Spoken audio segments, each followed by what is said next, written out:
Welcome back to week 3 in EDUC 525, Classroom Management and Positive Behavior Practices. In weeks 1 and 2, we have focused on foundational needs for a comprehensive classroom management plan. In the next few chapters, we're going to be focusing on specific strategies that you can implement to create a safe and supportive learning community. By the end of this week, you will have read Chapter 3. You'll post a discussion board thread about the need for positive student-teacher relationships.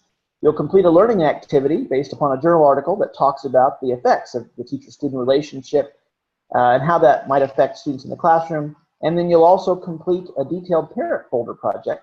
And like I said, we'll talk more about that in just a moment. Please note that there is a change in the course calendar. The old calendar says that there were 2 presentations for this module, but this is the only presentation video that you'll have. So I want to take, this is what I'm referring to, the course calendar in week 3, where it says it's our theme or objective, establishing the positive student-teacher relationships, and then your assignments for the week. But here where it says there's 2 presentations, there is only 1. As we go throughout the course of the week, please make sure you ask questions. Feel free to do that. I know a lot of you send me emails, and I try to get back with you right away as soon as you send one. But I want to take just a moment now before we wrap up this introduction to talk about your detailed parent folder project. You'll see these instructions in a couple. You'll see them in the course documents, and there's links to them in a couple of places on the coursework. But just kind of by way of instruction here, you're going to create and organize a parent folder, just like if you were going to start the first day of school in your classroom, but maybe a packet of information you would send home to your students' parents. The first section of that will include an introductory letter. And you are welcome, like I said, if you have things that you already are incorporating into your classroom that would fit within the context of this project, you're welcome to use those as long as they all fit within, as long as they meet all of the requirements. So for an introduction letter, if you don't have perhaps the classroom expectations, you need to include those overall objectives in your contact information. That would be one document that you would upload to MyMaranatha in this project. The second document you would upload would be a preparation checklist. This is a list to your parents of what your students might need. You might have this in a letter, but you want to make sure you have this for parents. And then a daily schedule. I need to see an example of what your daily schedule might be. If you have a current teaching schedule, you can use what you do now in real life, in your real school, or you can make up your dream scenario, whatever you prefer, for a daily schedule. That'll be a third document that you will upload. The last 3 documents, the initial meeting agenda, I want you to pretend or imagine you're going to have an open house meeting on the first day of school or the day before school starts or a weekend before. And what would you talk about with parents? And you're really just giving me an outline. You don't have to type it all out in narrative fashion, but an outline of introductions, whether you'd introduce yourself or have them introduce each other, what their students are going to need. You're going to have a classroom management philosophy that you would go over with your parents. How are you going to communicate with them? Are you going to solicit help? Are you going to want help for chaperones? How would you communicate those things? And then in that last initial meeting, you might discuss with your parents what you'd like them to do if there's an emergency or if there's procedures that you'd like them to know about.